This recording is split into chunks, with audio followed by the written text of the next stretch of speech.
తండ్రిని ఎవరికైనా పోతే తండ్రి గారో లేకపోతే తాతగారో ఈ ఇంట్లో వాళ్ళ మీద వ్యామోహంతో కూడా అలా రావచ్చు, పిసినుగొట్టయితే. అలా కాకుండా దానపరులు అయితే అలా రారు, అప్పుడు మామూలు పామే అంత ఉంది. అందుకే ఇంట్లో పామును చంపితే పాపం అనేవరే పూర్వం కారణం ఏంటనుకుంటున్నారు? పితృదేవతలే ఒక్కొక్కసారి అలా వస్తే వాళ్ళని చంపేసిన పాపం మనకు వస్తుంది.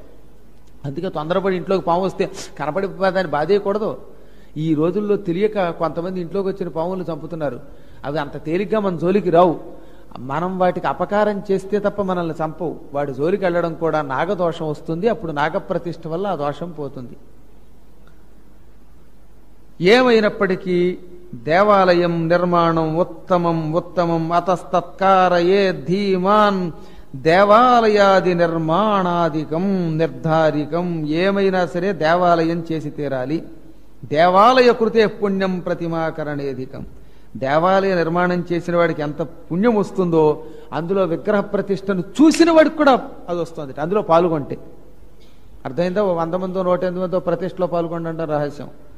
అలాంటి వాటిలో ఎప్పుడో తర్వాత చూద్దామంటే గదిలోపు గద్దలు తనుకుపోయినట్టు ఎవరో ఎత్తుకుపోతారు, తర్వాత మనం వెనకాతల పెరుమొహం వేస్తాం. కనీసం అప్పుడు ఒక పని చేయమన్నాడు. అంత పని చేయలేకపోయినా ఆ ప్రతిష్టా సమయంలో దర్శనం చేసినా చాలు. ఆ దర్శనం చేసిన వారికి కూడా ఇంచుమించు శక్తి వస్తుంది. భూత వర్తమాన భవిష్యత్ కాలాలకి చెందిన స్థూల సూక్ష్మ రూపాలే ఆ విగ్రహాన్ని ఆ సమయంలో ఆవేశించి ఉంటాయి. అన్ని దేవతలు అన్నిత శక్తి అందులో చేరుతుంది. మట్టితో చేసిన ప్రతిమ కంటే కర్ర ప్రతిమ కంటే ఇటుకలతో నిర్మించిన ప్రతిమ, ఇటుకల కంటే శిలా విగ్రహం ఒకదానికొకటి గొప్పవి. అందుకే అన్నిటికంటే ఉత్తమోత్తం శిలా విగ్రహం. శిలా విగ్రహాల్లో కూడా నల్లరాయి విగ్రహం శ్రేష్టం, రెండవది పాలరాయి విగ్రహం. అంచేత ప్రథమ స్థానం దేనికి అన్నారు? మళ్ళీ నల్లరాయికి ఎక్కువ ఫలితం. తెల్లగా ఉంటే అందంగా ఉంటుంది అనిపిస్తుంది, కానీ పాలరాతి ప్రతిమకి ద్వితీయ శ్రేణి అని చెప్పారు ఇందులో. సువర్ణాది లోహములతో నిర్మించినటువంటి విగ్రహమా అమ్మ బాబోయ్, ఇక అది ఉన్నతోత్తమం. అందుకే బంగారపు ఆలయాలు కట్టిస్తూ ఉంటారు, అది కూడా చాలా మంచిది. అందుకే ఈ స్నపనాది కార్యక్రమాలకి విగ్రహాలు చేసేటప్పుడు పంచలోహ విగ్రహాలు చేయించమని కారణం అదే. పంచలోహ విగ్రహంలో ఉన్న లాభం ఏమిటో తెలిసిన? పంచలోహములతో ఉన్నటువంటి విగ్రహం సరాసరి మీరు చేత్తో కూడా ముట్టుకోవచ్చు. ముట్టుకున్న పుణ్యం. లోపల ఉన్న విగ్రహాన్ని ఎవరిని పడితే వాడిని ముట్టుకునేవారు. ప్రతిష్ఠ అయిపోయాక విగ్రహాన్ని నేను వెళ్ళిపోతానండి, మేము గురువు గారికి ప్రథమ శిష్యులు, లేకపోతే మేము అథమ శిష్యులు, మేము ఉత్తమ శిష్యులు అన్నా ఏం లాభంలా. అక్కడ ఎవరికి లాభం ఉండదు. అదే ఉత్సవ విగ్రహం ఉంటుందే, అది పంచలోహ విగ్రహం ముట్టుకోవచ్చు. ముట్టుకోవడం ద్వారా వైకుంఠానికి వెళ్ళొచ్చు. అందుకే అది కూడా శ్రేష్టము అన్నారు. దేవాలయ ప్రారంభం చేసినంత మాత్రం చేతనే ఇవి గుర్తుపెట్టుకోండి, కొంచెం గుర్తుపెట్టుకోవాల్సిన గొప్ప శ్లోకాలు. ఇష్టకోత్థాచ్చైలజేస్యాద్దేవాద్యేరధికం ఫలం సప్తజన్మకృతం ప్రాపం ప్రారంభాదేవ నశ్యతి. ప్రతిష్ఠా సమయంలో అంటే ప్రారంభం అంటే అదే కదా. 3 విగ్రహాలు, 1 విగ్రహమో 2 విగ్రహాలు, ఆ విగ్రహాలు ప్రతిష్ఠ చేస్తున్నప్పుడు అది చూసిస్తే చాలు. ఆ ప్రారంభ సమయంలో చూసిన వాడికి 7 జన్మల పాపం పోతుంది. సప్తజన్మకృతం పాపం ప్రారంభాదేవ నశ్యతి. ఓపెనింగ్ తోటే ఆ విగ్రహముల కళ్ళు ఓపెన్ చేయగానే, తెరవగానే ఆ పాపాలు పోతాయి.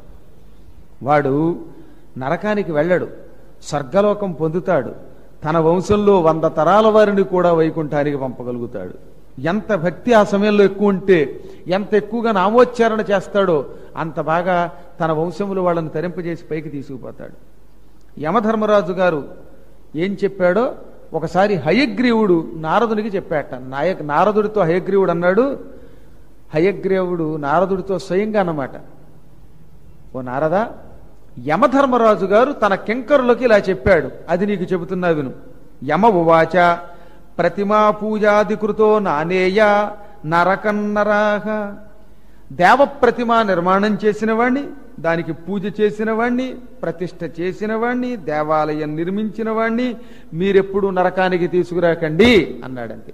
పద్మాకర్ గారిని వారి శిష్య బృందాన్ని మాట వరుసకు కూడా నరకానికి తీసుకురాకండి, తీసుకొచ్చారా మిమ్మల్ని నరికేస్తా, నాలికి కోసేస్తాను అన్నాడు. సుస్పష్టంగా చెప్పాడు.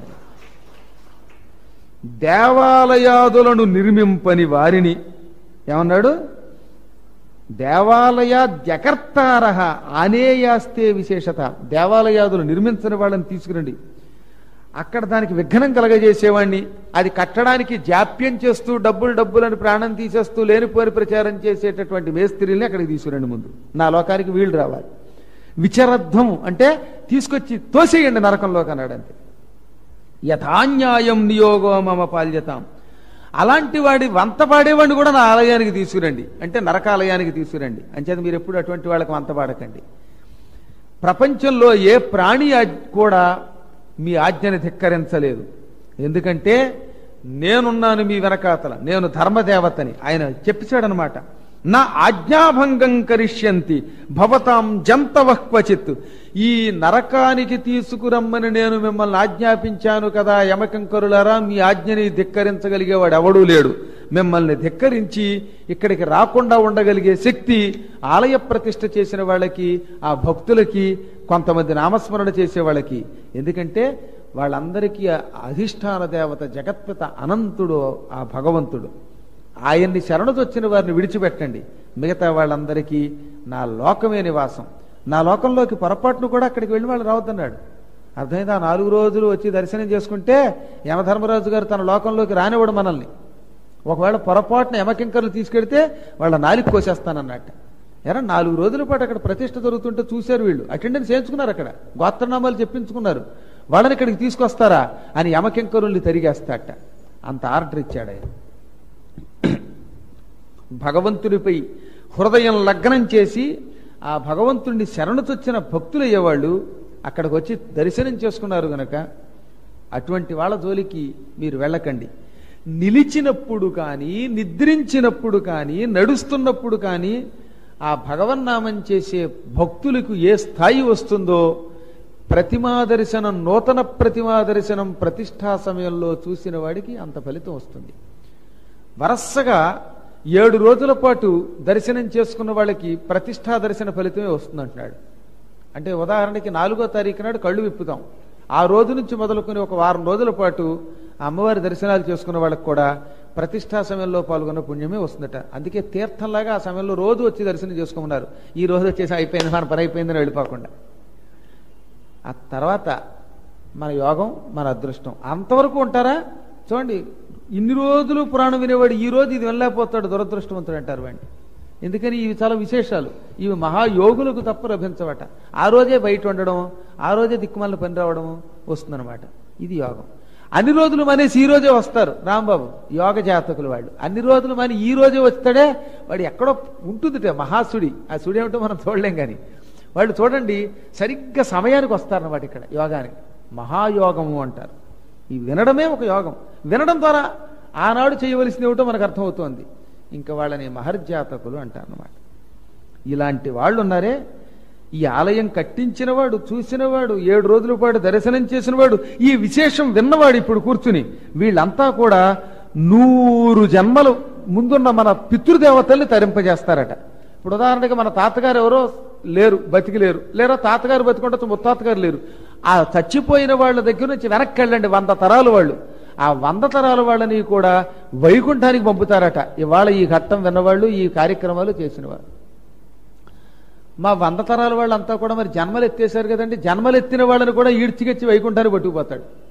ఉదాహరణకి మన వంశంలో ఎవడో ఒకడు చిన్న పాపం చేసి కుక్కగానో, నక్కగానో, పాముగానో, దోమగానో ఎక్కడో పుడితే వాడిని తీసుకుపోయి, అదిగో ఫలానా వంశంలో వాడివి, నువ్వు దోమగా పుట్టావా, దోమా ఇదిగో వైకుంఠంలోకి పో అంటట్ట విష్ణుమూర్తి.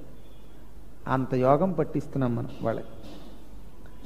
ఇటువంటి మహానుభావుల జోలికి వెళ్ళొద్దు, వాళ్ళంతా మహాత్ములు.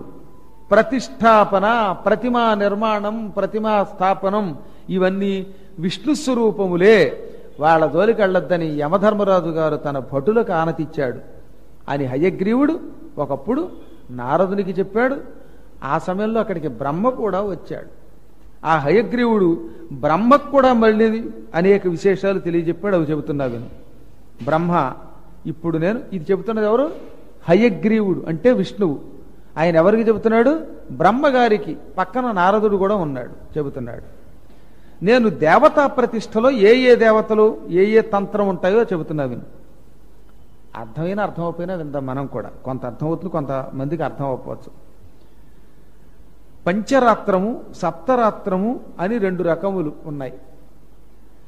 వీటిని విష్ణు ఆలయాలకి ప్రతిష్టకు ఉపయోగించాలి. ఉదాహరణకి కృష్ణుడి విగ్రహం కట్టేటప్పుడు 5 రోజుల పాటు కార్యక్రమాలు చేయాలి.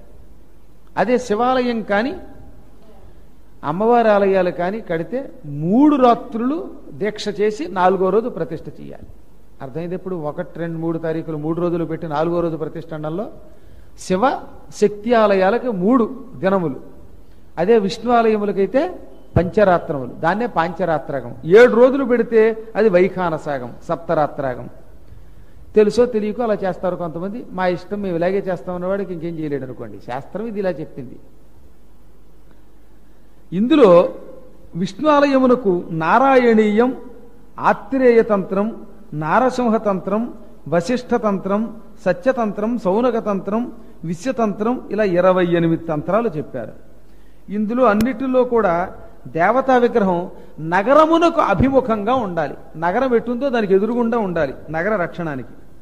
బుద్ధిమంతుడు ఆలయంలో ప్రతిష్ఠించిన విగ్రహాలు చిన్నాభిన్నం కాకుండా చూసుకోవాలి. ఆలయాలు 2 ఆలయాలు ఉంటే 2 ఆలయాలు ఒకదానికోటి పీడ లేకుండా గ్యాప్ పెట్టాలి. 2 ఆలయములు ఉన్నప్పుడు రెండింటికి మధ్యలో ఏదో ఒక విభజన ఉండాలి. అలా విభజన లేకుండా 2 ఒకే దాంట్లో పెట్టకూడదు, ఒక్క భార్యాభర్తల విగ్రహములు తప్ప. ఇప్పుడు వాసుదేవాలయం ఉందనుకుందాం, ఓ పక్కన శ్రీదేవి భూదేవి ఉంటాయి, వాటి గ్యాప్ పక్కర్లా. ఎందుకని? భార్యాభర్తలు గనక. అలా కాకుండా ఉన్నప్పుడు ఇదిగో ఇలా ఒక గ్యాప్, ఆ పక్కనున్న దానికి ఒక వళ్ళి గ్యాప్, పక్కనున్న దానికి కొంత స్థలం అట్టే పెట్టాలి. పేడ అంటారు లేకపోతే, ఈ గోడలు లేకపోతే. అందుకని గోడలు పెట్టడం. అందుకని ఆలయములు వేరు, మామూలు మందిరములు వేరు. మామూలు మందిరంలో ఇప్పుడు నవగ్రహాలకు మందిరం అంటారు, 9 విగ్రహాలకు గ్యాప్ ఉండకూడదు, అది మందిరం. అంచేత ఏది మందిరమో, ఏది పీఠమో, ఏది ఆలయమో ఇవి తెలుసుకోవాలి. మళ్ళీ నీ సొంత పెత్తనంతో చూసేసి అయ్యయ్యో నవగ్రహాలకి పేడంటండే అందులో గ్యాప్ పెట్టలేదని మళ్ళీ రేపొద్దున సలహా ఇవ్వకండి. మీరు మీ బుద్ధి ఉపయోగించకండి, అప్పుడు అడిగి చెయ్యండి ఏం చేసినా. అందుకని వినడం వేరు, విన్నదాన్ని అప్లికేషన్లో పెట్టడం వేరన్నమాట. చాలామందికి ఇది ఒక పెద్ద గొడవ అనమాట. ఏదన్నా వింటే దాన్ని అర్థం చేసుకోడు. వాడు అంటాడు పొద్దున ఫోన్ చేసి, నిన్న 4వ తారీఖు నాడు గురువుగారండి 4వ తారీఖు ప్రతిష్ఠ అన్నారండి, ఇప్పుడు రావచ్చా అండి? నిజంగా 4వ తారీఖు ప్రతిష్ఠ అయితే నేను సెల్ ఫోన్ ఎత్తి వీడికి మాట్లాడతానా అంటే, పురాణంలో డిసెంబర్ 1, 2, 3, 4 తారీఖులను కూడా తెలియట్లే వినల్లా. అది ఏ నెల ఎప్పుడు ఇవి కూడా వినడం లేదంటే ఎంత శ్రద్ధగా వింటారు అంటే, వంట చేసుకుని పోపు పెట్టుకుంటూ మెంతి మజ్జిగ చేసుకుంటూ వినవా పురాణం అంటే? వెకిలి మనుషులు, వెకిలి వేషాలు. కాకపోతే భక్తితో వినాలండి పురాణం. వినేటప్పుడు సరదా కోసం కాలక్షేపానికి వినకూడదు. మనం దాని మీద కఠోర నియమం పెట్టుకునాలి. చూడండి పాప వెనకాతల అమ్మాయి నిజంగా నడవలేక యాత్ర పడే స్థితిలో కూడా రోజు భక్తి శ్రద్ధలతో వచ్చి వింటుంది. వాళ్ళకి భక్తి అంటే. మొన్న సెమీ పూజ జరిగే రోజున కుంటివాడు వచ్చాడు, చూసారా మీకు? వాళ్ళది భక్తి అంటే. మెడలో ఒక బిళ్ళ తగిలించుకుని, నేను కాళ్ళు 2 ఇక్కడ మోకాళ్ళు దాకా లేవు, మోకాళ్ళు కాదు ఇంకా పైదాకా తొడల దాకా లేవు. మీరు చాలా మంది చూశారుగా, చూసిన వాళ్ళు చేస్తండి ముష్టండి పాపం. అది ఎంతమంది చూశారు.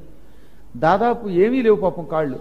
అతను ఆ రైల్వే స్టేషన్ దగ్గర అక్కడ మెడలో ఒక బిళ్ళ తగిలించుకుని 2 కాళ్ళు పూర్తిగా లేనివాడిని, అమాయకుడిని ఒక పీట మీద ఉండి కూర్చుంటే అడుక్కుంటాడు పాపం. తలకు రూపాయి వేస్తారు పాపం యాచకుడు. రోజు అతను 10:30కి సాయంత్రం 6ంటికి సిటీ కేబుల్ కథా సమయం వింటట, 11 గంటలకి భక్తి టీవీలో కథ వింటట. ఇది యాచన మానేసి.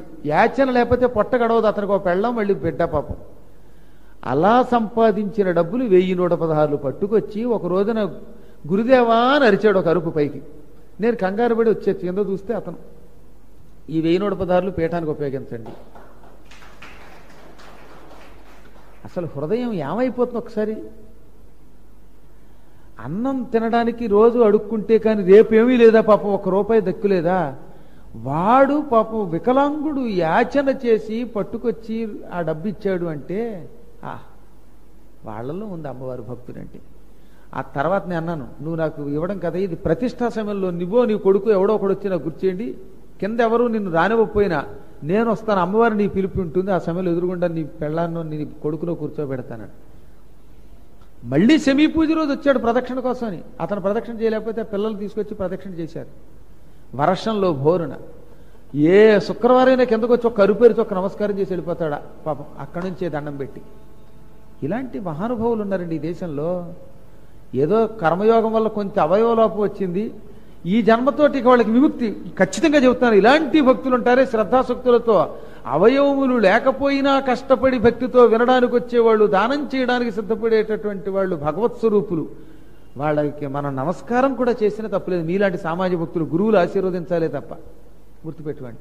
అంతేగాని అన్నీ ఉండి సమస్తము ఉండి రావడానికి నాకు కుదరలేదని నాటకం ఆడేటటువంటి దొంగ భక్తులు ఎంతమంది లేదు. వీళ్ళు కపట భక్తులు. వీళ్ళని ఎలా అనుగ్రహిస్తుంది? మనలో లోపం ఉంది కనుక పడిపో అంతే, వెళ్ళిపోయి ఢామ్మని ఏం చెబితే చేసే అంతే.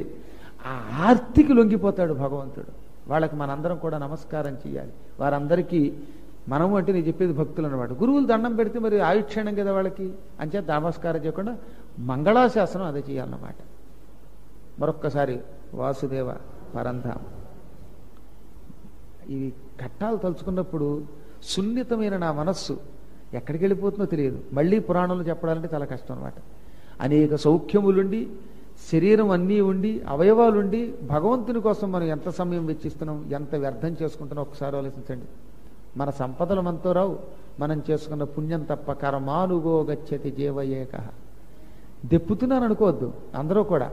అందులో మీరు తరించడానికి గురువుగారు ఎంత నొక్కి చెబుతున్నారు, మన కోసం చెబుతున్నారు అనే జ్ఞానం ఉంటే ఇంకొంచెం ఎక్కువ గురువుగారిని పట్టుకుంటారు. లేదురా వాళ్ళు ఎవరినో ఎక్కువ చేసి మమ్మల్ని తెప్పుతున్నారు అనుకుంటే కర్మయోగం. ఏది మనం ఏం చేయలేం. అదే ప్రహ్లాదుడు అన్నాడు అలాంటి వాళ్ళ గురించి, పొండల్లని వారు కర్మపుంజము పాలై. నా మాటలు మీకు మనస్సుకు బాధ కలిగిస్తే పండి కర్మపుంజం పాలైపోండి, నానా కర్మల్లో పడిపోండి, మీ కర్మయోగం అన్నాడు. నేనేం చేయను, చెబితే నమ్మకపోతే వినకపోతే అంటాడే. అందువల్ల అనుక్షణం మనం వాటిని గుర్తుపెట్టుకోవాలి. ఇప్పుడు భగవంతుడు హయగ్రీవుడు ఏం చెబుతున్నాడు? ఏ ఆలయమును ఏ ఒక్కదానికి కూడా పీడ లేకుండా తమ శక్తిని అనుసరించి చెయ్యాలి. దానికి యథాశక్తి దానాదులు చెయ్యాలి, భూ పరిగ్రహాదులు చెయ్యాలి. ఇంకెక్కడి నుంచి వాస్తు అంటే ఏమిటో చెప్పాడు. అయ్యా ఇళ్ళు కట్టుకుంటున్న వాళ్ళు, కట్టేసిన వాళ్ళు, కట్టబోయేవాళ్ళు వీళ్ళందరూ కూడా అనుక్షణం గుర్తుపెట్టుకోండి. వాస్తు అంటూ పనికిమాలిన వాళ్ళ జోలికి కాదు వెళ్ళడం. అగ్ని పురాణములో 39 పూర్తి 40వ అధ్యాయం ఇది. చతుర్వింశోధ్యాయ 40వ అధ్యాయంలో చెప్పాడు. ఎవరికైనా వాస్తు సంబంధమైన అనుమానాలు వస్తే, గురువుగారు 110వ పేజీలో ఉందని మీరు చెప్పారు, అక్కడి నుంచి మాకు చెప్పండి. 110వ పేజీ అగ్ని పురాణం ప్రథమ సంపుటంలో 40వ అధ్యాయం అన్నమాట. హయగ్రీవుడు బ్రహ్మ ద్వారా లోకానికి చెప్పిస్తున్నాడు. బ్రహ్మదేవ, పూర్వం సమస్త ప్రాణులకి నాశనం కలగజేసే ఒక భూతం పుట్టింది బ్రహ్మముఖం నుంచి. ఇది బ్రహ్మముఖం నుంచే పుట్టిందిట. భయంకరమైన ప్రాణి. వికృతాకారంతో ప్రాణుల్ని పీక్కు తినేయడం మొదలెట్టింది, చంపేయడం మొదలెట్టింది, రోగరూపంలో ప్రజల్ని పీడించడం మొదలెట్టింది. అప్పుడు దేవతలంతా విష్ణువు దగ్గర మొరపెట్టారు. ఒక భయంకర భూతం హఠాత్తుగా బ్రహ్మదేవుడి ముఖం నుండి పుట్టింది, మమ్మల్ని నాశనం చేస్తోంది. ఆ భయంకర భూతం నుంచి మమ్మల్ని రక్షించు బ్రహ్మదేవ, విష్ణుదేవ అంటే అప్పుడు విష్ణుదేవుడు వచ్చి ఆ భూతాన్ని సూక్ష్మాకారం చేసి దేవతలకిచ్చి, దేవతలారా దీన్ని భూమిలో పాతిపెట్టేయండి నేను చెప్పే మంత్రంతో అన్నట్ట. ఆయన ఒక మంత్రం చెప్పాడు. ఆ మంత్రం ఏమిటో ఇక్కడ ఉచ్చారణ చేయకూడదు కనుక చేయట్లా. ఆ మంత్రంతో దేవతలు ఆ భూతాన్ని భూమిలో పాతిపెట్టేశారు. అది భూమిలో ఇరుక్కుపోయింది. అదిగో అదే వాస్తు పురుషుడు అనే పేరుతో తయారైంది. అదనమాట ఆ భూతం ఇప్పుడు భూమిలో ఉంది. అదే మనం ఇళ్ళు కట్టుకుంటూ ఉంటే మనల్ని పీడిస్తూ ఉంటుంది. దానికి వాస్తు పురుషుడు అని పేరు. ఈ వాస్తు పురుషుడిని అదుపులో పెట్టే వాస్తు పతి ఎవరు అంటే ఇంద్రుడు. మళ్ళీ ఇంద్రుడు వాస్తోష్పతి, వాస్తు దేవతకి కూడా అధిదేవత, వాస్తు పురుషుడికి. ఈ భూమిలో పాతిపెట్టిన భూతమే వాస్తు పురుషుడు. ఆ శ్లోకాలు ఏమిటో చెబుతున్నా వినండి. పూర్వం ఆసీత్ మహాభూతం సర్వభూత భయంకరం తద్దేవైర్నిహితం భూమౌ సహ వాస్తు పురుష స్మృత. దేవతలు విష్ణువు ద్వారా దాన్ని భూలోకంలో పాతిపెట్టాక వాస్తు దోషము అనే పేరుతో ఒక పురుషుడయ్యింది. ఈ వాస్తు దోషాన్ని అదుపులో పెట్టే పురుషుడుగా ఇంద్రుణ్ణి నియమించాడు విష్ణుమూర్తి. ఈ వాస్తు పురుషుడు భూమిలో ఉంటాడు. మనం ఇళ్ళు కట్టుకుంటే మనల్ని యాతన పెడుతూ ఉంటాడు. ఆ యాతనల్లోంచి బయటపడడానికి మనకి వాస్తు అనే ఒకానొక శాస్త్రమును దేవతలు ఏర్పాటు చేశారు. ఈ వాస్తు శాస్త్రం ప్రకారంగా 60 వనముల పదముల క్షేత్రములతో మొదలుపెట్టి అన్ని దేశాల వాళ్ళకి ఇది అవసరం అన్నమాట. ఇందులో ముందుగా ఇల్లు కట్టుకునే ముందు ఇల్లు స్థలం చతురస్రాకారం కానీ, దీర్ఘ చతురస్రాకారం కానీ, ఈ రెండు క్షేమం. అంటే ఇల్లు కట్టుకునేవాడు ముందు ఇల్లు ఏం చేసుకోవాలన్నమాట, క్రాస్సులు ఉంటే తీసేసుకుని, కోణాలు ఉంటాయి కదా, నైరుతి పెరిగిందో ఆగ్నేయం పెరిగిందో ఈశాన్యం కూడా ఎక్కువ పెరగకూడదు, ఇవన్నీ పెచ్చ. ముందు చతురస్రాకారం కానీ దీర్ఘ చతురస్రాకారం కానీ చెయ్యాలి.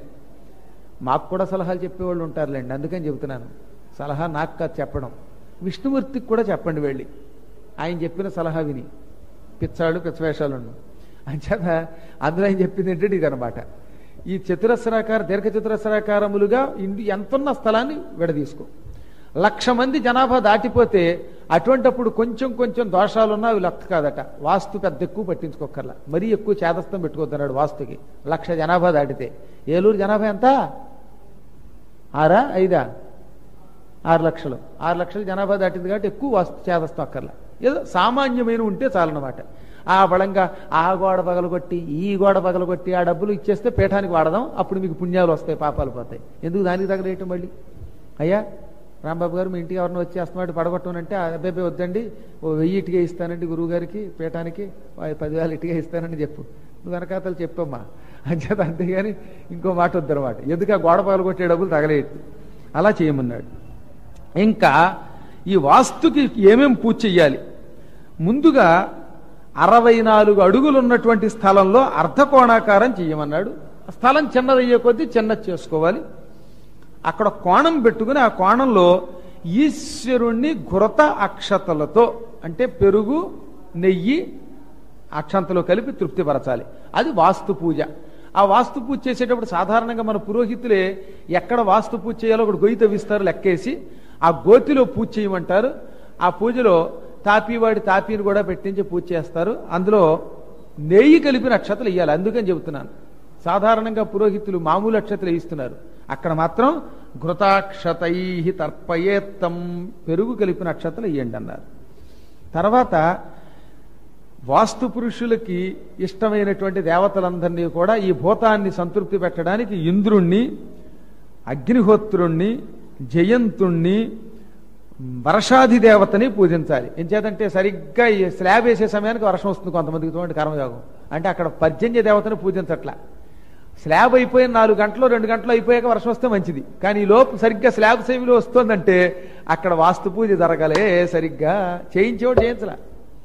చూడండి చాలా మందికి దరిద్రం అది. మొత్తం సిమెంట్ అంతా పోయిన వాళ్ళు, ఏడుస్తున్న వాళ్ళు ఎంతో మంది ఉన్నారు. అలాగా అంచేతే సరైన ముహూర్తం, సరైన పూజ కూడా జరగాలి, వాస్తు పూజ కూడా. అలాగే సూర్యుడిని పూజిస్తే సూర్య భగవానుడు ఆ సమయంలో ఏం చేస్తాడు, మంచి ఎండగాచేలా చేస్తాడు. స్లాబ్ అయ్యేదాకా ఎండ డామ్మని లాగుతుంది అనమాట. సాయంత్రం 4ంటికి స్లాబ్ పూర్తయిపోయింది. ఆ తర్వాత 6ంటికి వచ్చి చుట్టూతో నీళ్లు పెట్టడానికి ఏమో ఇటుకల్లాగా చిన్న చిన్న కడతారు కానాలు, అప్పుడు కురుస్తుంది. చూడండి కొంతమందికి వర్షం తసరాలు పడ్డు 2-3 గంటలు కురుస్తుంది. ఎంత లాభం అది స్లాబ్కి. అయ్యా భవిష్యత్తులో ఇల్లు కట్టుకునేవాళ్ళు కాస్త చెప్పి చేయించుకోండి, అది విశేషం. ఇంకా దక్షిణం వైపు యమధర్మరాజు గారికి కూడా నైవేద్యం పెట్టాలి. అప్పుడు ఆ వాస్తు పూజ అయిన తర్వాత దానివల్ల లాభం ఏంటో తెలుసా? కొన్ని చోట్ల యమధర్మరాజును పూజించకపోతే సరిగ్గా స్లాబ్ వేసి కూస్తున్న సమయంలో స్లాబ్ కూలిపోయి కూలాడు చచ్చిపోతారు, కేసు అది ఇరుక్కుపోతారు. చాలా డేంజర్ అది. ఇంజనీర్ కూడా తీసుకుపోతారు, ప్లాన్ వేసిన వాడిని తీసుకుపోతారు, ప్లాన్ అప్రూవల్ లేకుండా కట్టేవాడికి తెచ్చాడు. ఇవన్నీ ఉంటాయి. ఇవన్నీ రహస్యంగా గురువు గారికి చెప్పకుండానేమో పూజ చేసేసుకుంటారు వాళ్ళు పిచ్చాళ్ళు. ఇవి తాత్కాలికంగా వచ్చే కష్టాలు కొన్ని, పెర్మనెంట్గా వచ్చే కష్టాలు కొన్ని చెప్పాడు. ఇంట్లో కొంతమందట ఇల్లు గృహప్రవేశం అయిన దగ్గర నుంచి పిల్లలతో తగాదా పడతారట, పితృగణాలతో ఇబ్బంది వస్తుందట, ఎన్ని రకాల ఇబ్బందులు వస్తాయో ఇందులో చెప్పారు.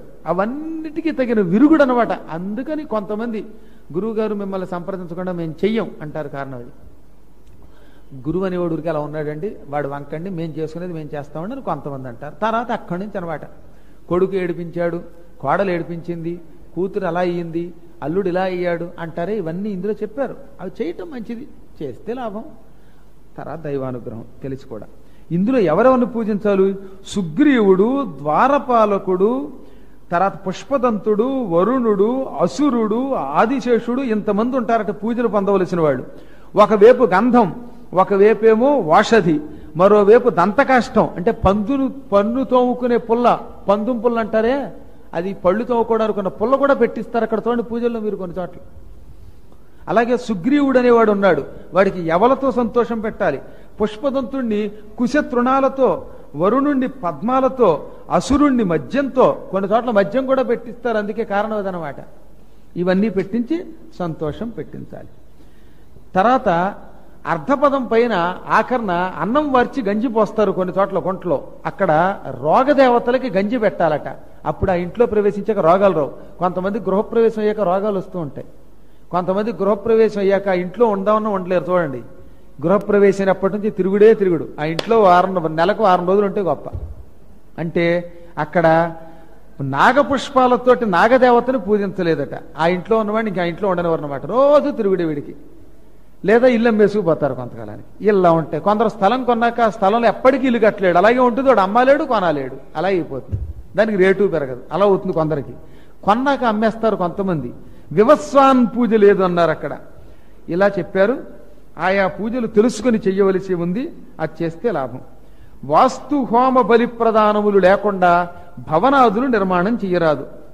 అక్కడ బ్రహ్మస్థానంలో శ్రీహరి, లక్ష్మి, గణదేవతల్ని పూజించాలి. అక్కడ బలి ప్రదానం అంటే మంచి పెసరపప్పుతో కూడిన అన్నం వండి చెయ్యాలి. బలి అంటే లేనిపోరు కూడా మీరు అనుకున్న కోడి కుక్క కోయడం కాదు. దిక్మాలాడు ఎవడొచ్చి కోడి కోసేసట వజనపేట దగ్గర.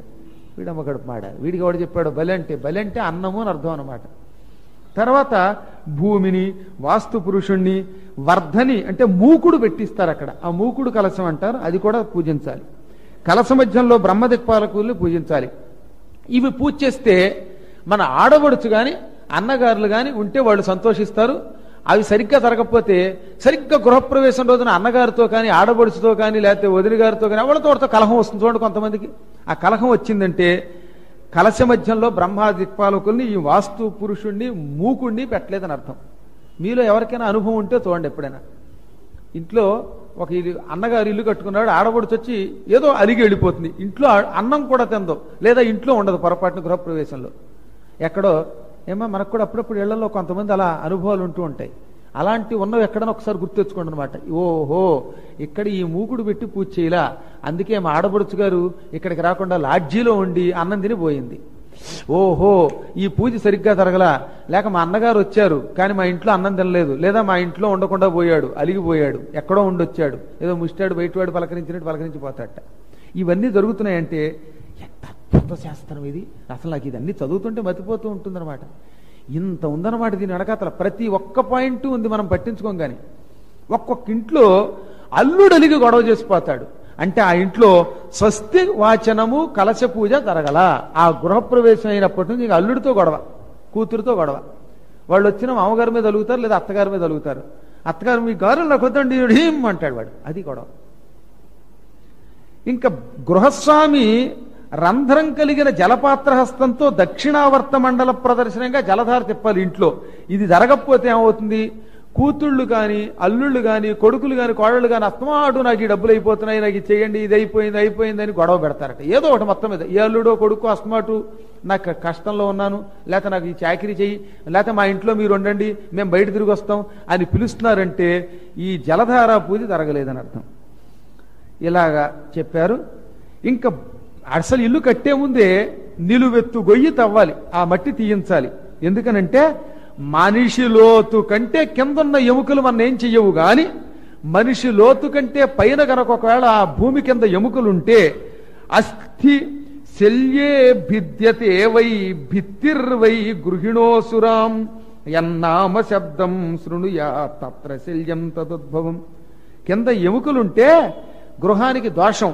కొంతమందికి అస్తమాటు గోడలు విరిగిపోతూ ఉంటాయి. ఇంటి గోడలు లోపల ప్రహరీ గోడ లెక్కలేదు. ప్రహరీ గోడ అనేది బయట వస్తే అది పట్టించుకోక్కర్లేదు. కానీ లోపల ఉంటాయి కదా ఇళ్ళు స్లాబ్ గోడలు, వంటింటి గోడో, బెడ్రూమ్ గోడో, లేకపోతే ఇంకేదో మామూలు బెడ్రూమో, ఇలాగా హాలు గోడలో విరిగిపోతున్నాయంటే, బేట్లు బాగా వచ్చేస్తున్నాయంటే అడుగున మనిషి లోతంత ప్రాంతం మధ్యలో ఎక్కడో ఎముక ఉందని అర్థంట.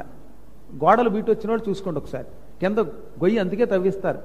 మీ బిల్డింగ్ కట్టినప్పుడు ఆ బాగా తవ్వించాం గుర్తుందా? తవ్వడం మనం యజ్ఞం కూడా చేసినట్టున్నాం. అవి ఎందుకు చెయ్యాలి. అప్పుడు చేస్తే గాలి వల్ల వచ్చే బేట్ల వల్ల ఇంటికి దోషం ఉండదు. ఒకవేళ కాకపోతే ఆ గోడలో ఎముక ఉందని అర్థం అన్నమాట కింద ఎక్కడో.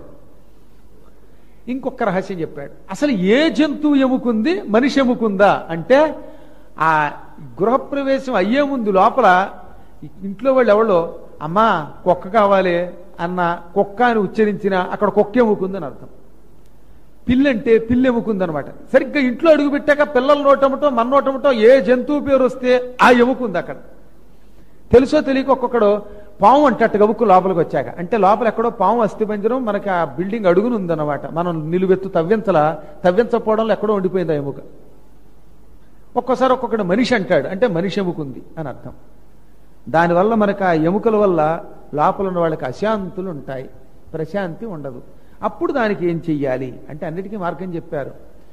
అంటే శ్రీచక్ర హోమము, మణిద్వీపాది పారాయణలు ఈ దోషములు తొలగించి వాస్తు సంబంధమైన ఇబ్బందులు తొలగిస్తాయి. కూతుళ్ళు పీడిస్తున్నా, కొడుకులు పీడిస్తున్నా, అల్లుళ్ళు పీడిస్తున్నా, ఇవన్నీ గృహప్రవేశంలో గృహంలో ఏదో ఒక లోపం ఉన్నది అని.